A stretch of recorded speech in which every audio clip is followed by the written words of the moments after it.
श्री हरि ओम श्री परमात्मने नमः। ओम श्री साईनाथाय नमः।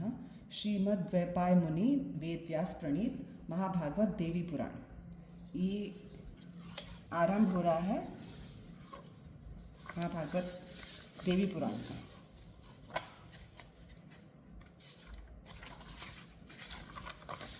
श्री हरि नम्र निवेदन। भगवती महाशक्ति की परब्रह्म परमात्मा है जो विविध रूपों में विभिन्न लीलाएं करती हैं।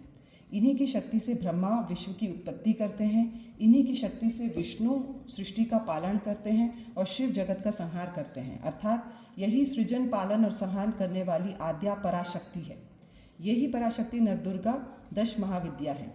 यही अन्नपूर्णा, जगद्धात्री, कात्यायनी, ललितांबा हैं। गायत्री, भुवनेश्वरी, काली, तारा, बगला, षोडशी, त्रिपुरा, धूमावती, मातंगी, कमला, पद्मावती, दुर्गा आदि इन्हीं के रूप हैं। ये ही शक्तिमान और ये ही शक्ति हैं। यही नर और नारी हैं और यही माता, धाता तथा पितामह भी यही हैं। भगवती कहती हैं, सर्वम खलित्वदमेवाहम नान्यदस्ति सनातनम, अर्थात समस्त विश्व मैं ही हूँ, मुझसे अतिरिक्त दूसरा कोई भी सनातन या अविनाशी तत्व नहीं है। अपने यहाँ सर्वव्यापी चेतन सत्ता अर्थात अपने उपास्या की उपासना मातृ रूप से, पितृ रूप से अथवा स्वामी रूप से, किसी भी रूप से की जा सकती है, किंतु वह होनी चाहिए भावपूर्ण और अनन्य। लोक में संपूर्ण जीवों के लिए मातृभाव की महिमा विशेष है। व्यक्ति अपनी सर्वाधिक श्रद्धा स्वभावतः माँ के चरणों में अर्पित करता है, क्योंकि माँ की गोद में ही सर्वप्रथम उसे लोक दर्शन का सौभाग्य प्राप्त होता है। इस प्रकार माता ही सबकी आदि गुरु हैं। उसी की दया और अनुग्रह पर बालकों का ऐहिक और पारलौकिक कल्याण निर्भर करता है। इसीलिए मातृदेवो भव, पितृदेवो भव, आचार्य देवो भव, इन मंत्रों में सर्वप्रथम स्थान माता को ही दिया जाता है। जो भगवती महाशक्ति स्वरूपिणी देवी, समष्टि रूपिणी माता और सारे जगत की माता हैं, वे ही अपने समस्त बालकों अर्थात समस्त संसार के लिए कल्याण पथ प्रदर्शिका ज्ञान गुरु हैं। शास्त्रों में भगवती देवी की उपासना के लिए विभिन्न प्रकार वर्णित हैं। मान्यता है कि भगवती की साधना से सद्यः फल की प्राप्ति होती है। पराम्बा भगवती राजराजेश्वरी अपने भक्तों को भोग और मोक्ष दोनों एक साथ प्रदान करती है, जबकि सामान्यतः दोनों का साहचर्य नहीं देखा जाता। जहाँ भोग है वहाँ मोक्ष नहीं, जहाँ मोक्ष है वहाँ भोग नहीं रहता। फिर भी शक्ति साधकों के लिए दोनों एक साथ सुलभ हैं, अर्थात संसार के विभिन्न भोगों को भोगता हुआ वह परम पद मोक्ष का अधिकारी हो जाता है। यत्रास्ति मोक्षो नहीं तत्र भोगो, यत्रास्ति भोगो नहीं तत्र मोक्षः।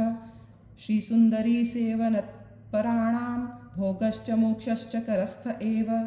भारतीय धर्म एवं संस्कृति में भोगों का सर्वथा निषेध नहीं है, वरन उनकी मानव जीवन के एक क्षेत्र में आवश्यकता बताई गई है, पर वे होने चाहिए धर्म के द्वारा नियंत्रित तथा मोक्ष एवं भगवत प्राप्ति के साधन रूप। केवल भोग तो आसुरी संपदा की वस्तु है और वह मनुष्य का अधः पतन करने वाला है।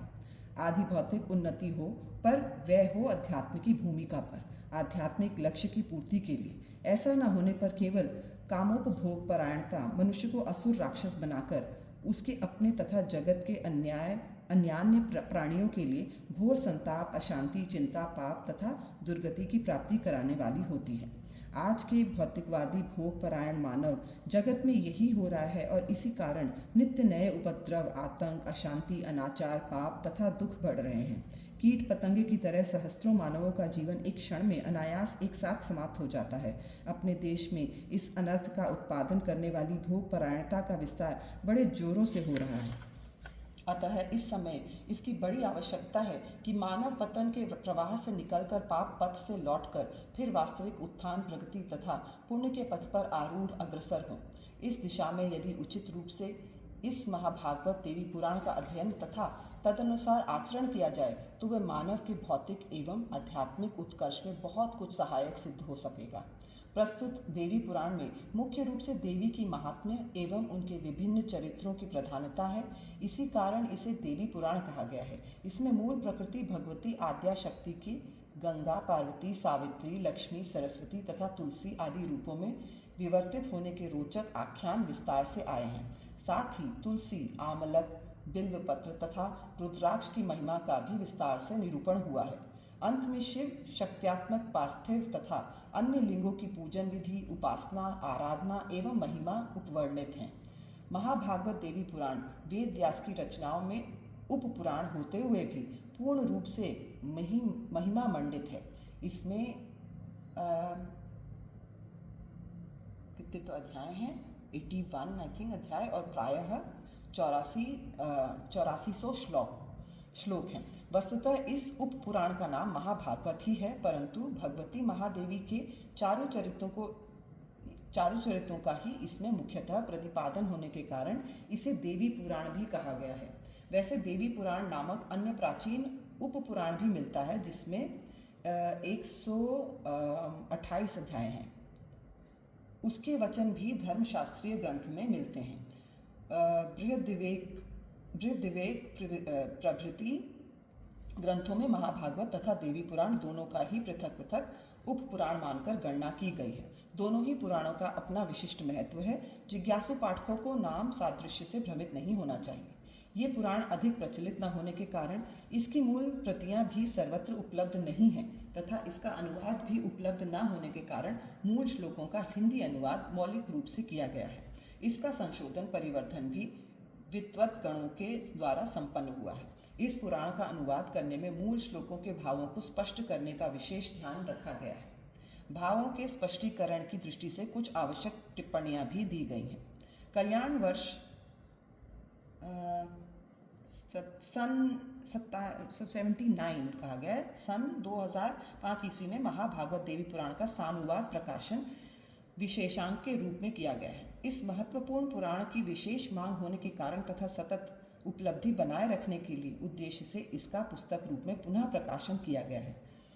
आस्तिक जन इस महाभागवत देवी पुराण को पढ़कर लाभ उठावें और लोक परलोक में सुख शांति तथा मानव जीवन के परम लक्ष्य को प्राप्त करें। यही प्रार्थना है। मानव जीवन का लक्ष्य है आत्मोद्धार करना। इस लक्ष्य की सिद्धि इस पुराण में वर्णित आचार के श्रद्धापूर्वक सेवन से प्राप्त हो सकती है। इस देवी पुराण के समस्त उपदेशों और कथान का सार यही है कि हमें आसक्ति का त्याग कर कर्तव्य कर्मों को करते हुए वैराग्य की ओर प्रवृत्त होना चाहिए तथा सांसारिक बंधनों से मुक्त होने के लिए एकमात्र विश्व सृष्टि पराम्बा भगवती की शरण ग्रहण करते हुए उनकी उपासना में संलग्न होना चाहिए। इस लक्ष्य की प्राप्ति पराम्बा भगवती की भक्ति द्वारा किसी प्रकार हो सकती है, इसकी विशद व्याख्या भी इस पुराण में वर्णित हुई है।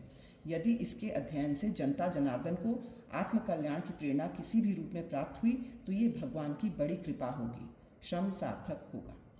राधेश्याम खेमका।